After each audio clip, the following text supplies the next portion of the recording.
back to Toronto with a pitching matchup, and you would think the pitching matchup would lean towards Dodgerville, right? With Yamamoto, who threw a complete game in game number 2, is back-to-back complete games now. But Gausman's been pretty darn good in the playoffs, too, and he was good in that game, just not better than Yamamoto. So we'll give a little look into our crystal ball. Alex, what do you think? What do you expect from Game 6? Well, it's hard for Yamamoto to be any better, but he needs to continue his excellence in his oral Hershiser impersonation. And that's what it's going to take, because he has very, very little room to operate with the way this Dodger offense is going. He's going to have to, I don't know if complete game, but he's going to have to give 7 or 8 and keep them under 3 runs, because at the end of the day, you can't expect the Dodgers. You don't know about a complete game? Is that what you're saying?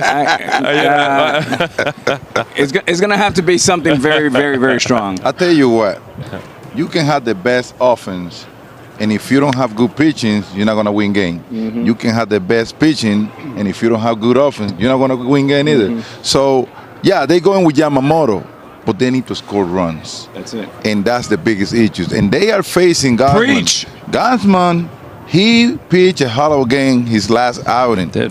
He is right on. And then you have Gausman coming in and performing the way he does, and all of a sudden you have the Blue Jays wearing your pitcher out or battling through Yamamoto. Who knows how long he's going to be going out there. It's going to be fun to watch. We would anticipate it being a low-scoring game, right? Mm-hmm. One would think. I think both pitchers are going to do great. Both starters are going to do great. Mm-hmm. It's going to boil down to who executes on the offensive side. Both teams are going to come up in a situation to come up with a big hit, make a play. It's who executes is going to win this game. Pitching-wise, it's 2 number ones. So we're going to see what happens from the offensive side. And Kevin, if you're the Dodgers saying, I hope it changes a lot in Game 6, not really, because Gossage is supposed to be a better version, a 2.0 version of you Savage. You're going to get fastballs up, splits down, and very little sliders. So be ready, because you're going to get a lot more of the ham and cheese sandwich they got today. Oh, we're getting ham and cheese? Ham and cheese again. Ham and cheese for Gausman against Room service. Yamamoto's facing the Piranhas. Al, you're full of them today. I like it. All month, baby. Rocky IV. You've had a lot of great analogies, but today I think it's the top of the list. I feel it. That's my favorite book, Ham and Cheese. That's a book? Wait, let's rewind. Who wrote it? I have no idea. Dr. Zeus, I think. There we go. Listen, Dodgers offense, they've struggled. There is no question about it. They've struggled. And Mookie Betts, among everyone who's struggled, 0 for 4, 2 strikeouts. Let's hear from him after the game.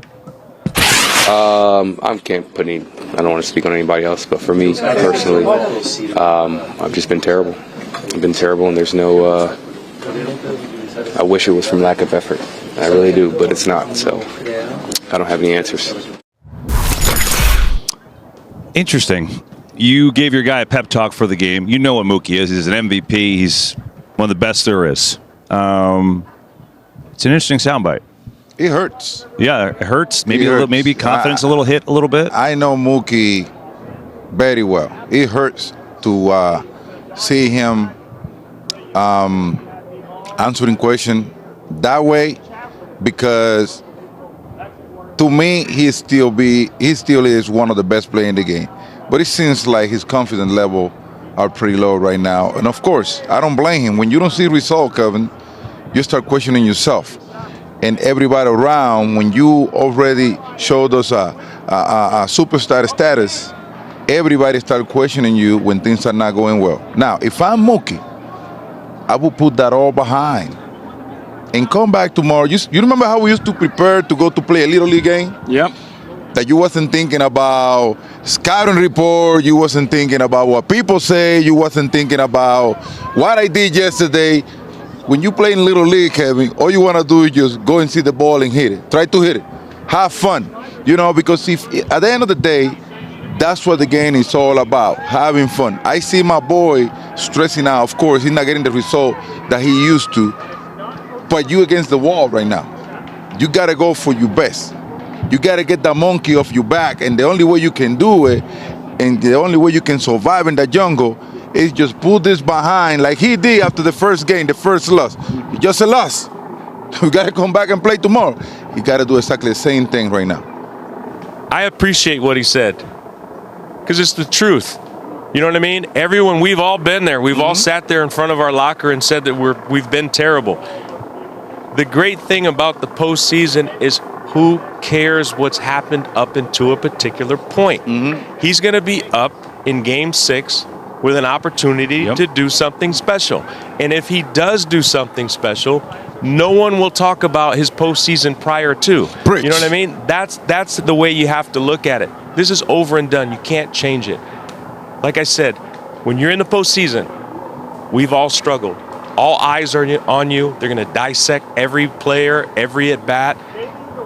He'll find his way out of it. He's got to do it soon, but I like what you said. You just go, see the ball, hit the ball, because when you struggle, you start thinking about your mechanics, and my arm's here, and my shoulder's there, and I'm staying closed. You look for this, you look for that. It just confuses you. It's paralysis by analysis.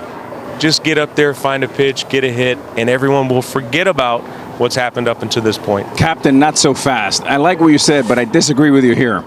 And here's where I disagree with you. I like what he said. That part I agree with you. What I disagree is I don't like the tonality he said it in. And I'll tell you why. Because I loved, and you loved, when he came after game 1, he goes, so what? We lost. I love that.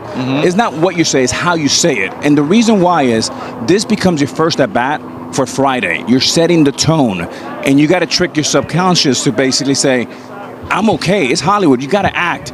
Act till this thing is over. You got to make sure that you don't let your guard down because predators are watching and they're trying to take your meal. They're trying to take your food. They're trying to take your bacon. So say whatever you want, but it's how you say it that I think is more important. Yeah, but even when you say it, right, because I've been there and I've said it, and I've felt exactly how he's felt. You know what I mean? And they have no game tomorrow. They have the day off. You know, so a lot of times when you answer those questions, you're emotional. You know, you feel bad. You feel like you let the team down. And that's just your body language at the particular moment. Now, fly to Toronto, wake up tomorrow. It's a whole new day. Have a couple cocktails. And I'm interested. And a new place. I'm interested. Yes, you're on the road. I'm interested to see how he is tomorrow. I bet you his personality is completely different. And fellas, we know this. It's good to go on the road when you're struggling like that. We've all struggled. We struggled worse than him. And we felt the same way. So we love Mookie. We're not being critical of Mookie. Nah. We're just objectively talking, trying to help him and try, you know, what we would do. We love Mookie. But I think going on the road will help Mookie and will help this Dodger team get away from all this hoopla and expectations. Two things to back up all of what you're saying. In 2001, in pregame, we showed your Mr. November home run. You had one extra base hit the entire postseason up until that point. Nobody talks about it. No one cares. And we'll talk about this in the pregame show before Game 6. 100%. But offensively, our whole team did not hit in that series. We didn't. We pitched, and we won 3 games because we just scored enough more than the other team.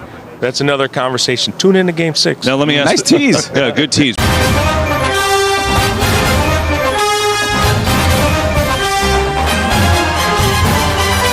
In the 6 at Rogers Center. Back with the boys, Bobby V, Will Middlebrooks, Lewis Brinson. World Series shifts back to Toronto for Game 6 with the Blue Jays up 3-2. And what we have here is a massive matchup. The pitching rematch from Game 2. Yoshi Yamamoto was masterful, tossed a complete game, 1 run, struck out 8. So Will becomes, can the Blue Jays find a way to break through against this guy who is like a robot and just throws complete games, back-to-back complete games in this postseason? I think I'm done saying that the Blue Jays can't do something, right? Because everything tells you that Yamamoto is going to do his thing, right? 2 complete games in a row. He was phenomenal. They had no answer for him in that last outing. But you got to feel like Gausman's going to try to match you Savage, right? Those guys like to compete with each other.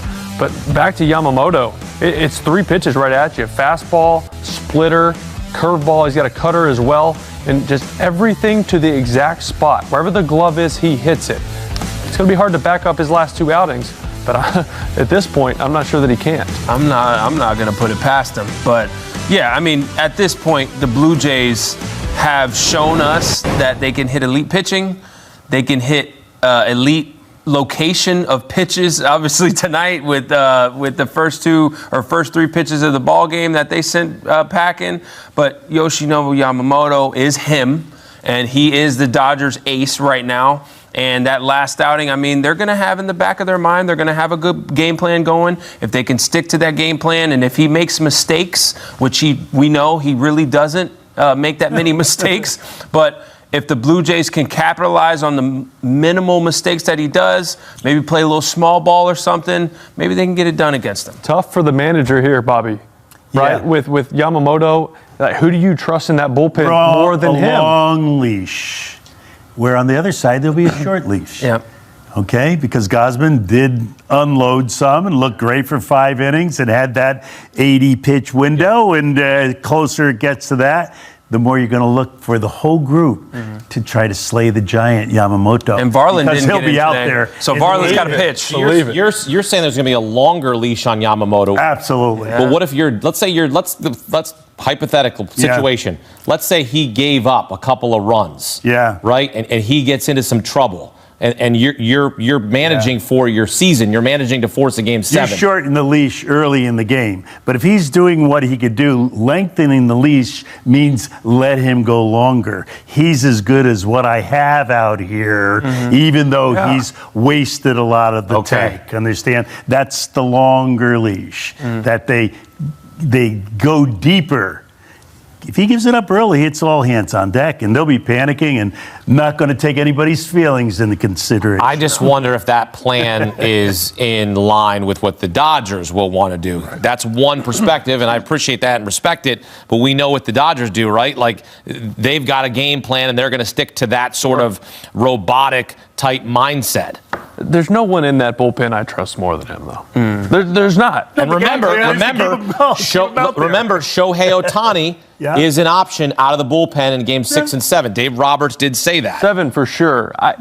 Your back's against the wall, and You got to. I mean, you got to use everybody if you're down a run or two there.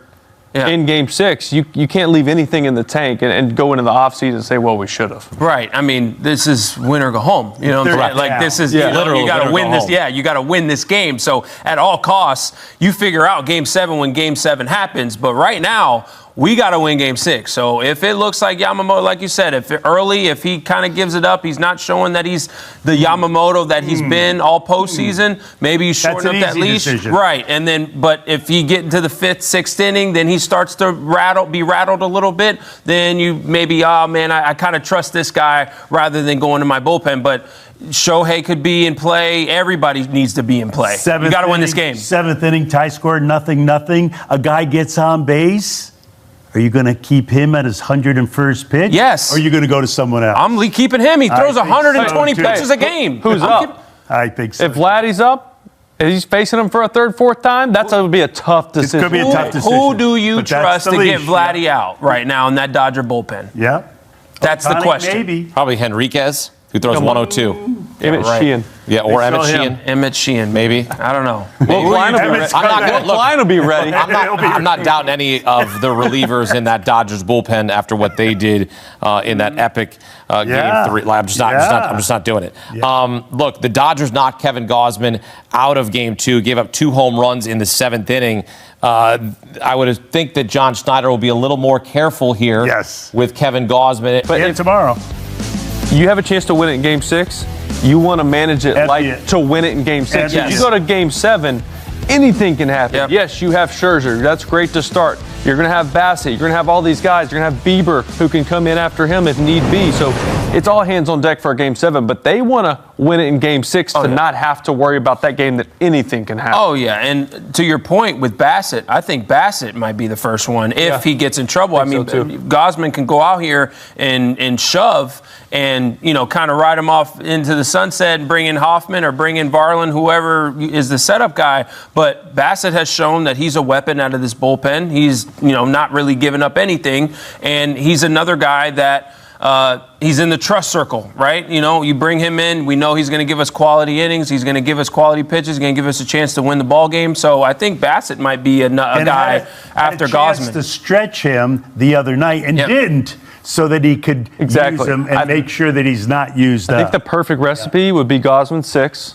for 6 innings. Bassett gives you 2. You hand the ball to Hoffman and go get your trophy. There you go. Call it John Schneider. Tell him. The blackboard, write that one up. Take it out. It's a good one. Ship it I to don't plan. have the It's a script plan. from Major League Baseball. They don't give me that script from Major League Baseball, but I'm writing my script here. Yamamoto, 8 innings, 1 run, no walks, 8 strikeouts, and then cleans up the trash in the dugout and forces a game 7. Well, Sasaki will throw the 9th and then help him clean it up. Correct. Yeah. That's this could series. happen. This series. It could My happen. prediction, and you guys can Yeah. follow here. I'm going to give you mine right now. Nice. This is going 7. Yeah. This is going 7. I think so, I too. said we're going to go 7, but the way this Blue Jay lineup is clicking, and this whole team really, not just a lineup, like defensively, offensively, pitching staff, like you said, Gausman is going to try to match the young man that he's been kind of coaching in the dugout since he's gotten. And Trey Savage has said, hey, Gausman has been a big help for me, a big outlet, big advice, getting a lot of advice from him. So Gausman, hey, man, young man, this is how I do it. This is how we do it. This is how we close out. This is how we close out the series. He's been there longer than Trey Savage has, but I'm telling you, man, the way this Blue Jay team is clicking right now, I said it was going 7, and I still think it might go 7, but at this point, Well, I don't know. Dodger lineup got to wake up. They better wake up. Right. Who are you taking in Game 6? I'm going to keep that until Friday. Oh. I don't want to get the world knowing and then knowing that I'm going to Okay, fine. the Blue Jays to win. To be determined. I'm with you. It may be an extra innings. I'm with you. I think But a win? Yamamoto's good. So I'm This writing you is down. going Will's game going for the 7. Dodgers. He will exit. I got Will down for the Dodgers. What do you got? I said Dodgers in 7, so I'm going to go Dodgers. No, I'm not. I'm going to go Blue Jays. I think Blue Then Jays it can't close be it out. Dodgers in 7. I think Blue Jays close it out in Game 6, man. I'm just seeing too many good things from the Blue Jays. I'm sorry. They're going to. That's what my heart tells me. My brain tells me Yamamoto. I'm going with my heart this time because my heart says like Blue it. Jays, but my brain says I like Dodgers it. ain't going to let it happen. But right now I'm going with my heart. Blue Jays are going to close it out in Game 6. One of the I other said reasons it. why I want this to go 7 games Shut up. is so I can keep working with you great men. Oh, I'm sorry. Oh, I love you right? say that to all the guys. That's right, I do. Yeah, you're right. I do. I say it to everybody. Wait till the camera goes off. Game 6 coming your way Friday night from the 6. That's going to be so overused. Game 6 from the 6. It's already in the shot sheet for Game 6. I can already hear it. The PAs are putting it in the shot sheet right now for me to read on Friday. I can't wait. Actually, I'm going to read that. Don't get me wrong. That's poetic. I love it. What would be poetic would be, well, a Game 7. Will Toronto, though, close it out on Friday? 1 win away from their first World Series title since 1993. Or will Yamamoto and the Dodgers force a Game 7 as they try to win back-to-back World Series titles? First pitch at Rogers Center, 8 Eastern, Friday night. We'll be here, pregame, postgame coverage right here on CBS Sports 8.